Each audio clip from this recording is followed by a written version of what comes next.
Gun crazy. Isang ama sa Philadelphia na baril at napatay ang boyfriend ng kanyang anak na inakala niyang intruder. Why would you do that? He was my best friend. Yan ang sinabi ni Brenda Jordan sa kanyang ama na si Charles Jordan matapos nitong mabaril at mapatay ang kanyang boyfriend na si Mark Carrion.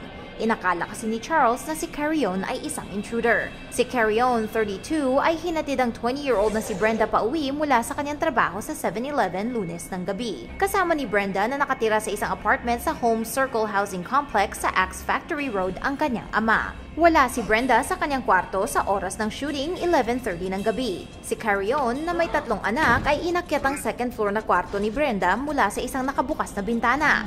Hawak ang isang revolver, pumasok si Charles sa kwarto ng kanyang anak at nakita niyang nakatayo sa sulok si Carrion.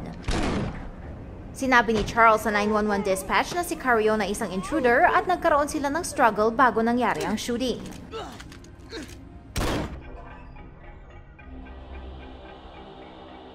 Si Carrion ay dinala sa ospital kung saan siya ay namatay makalipas ang 2 oras.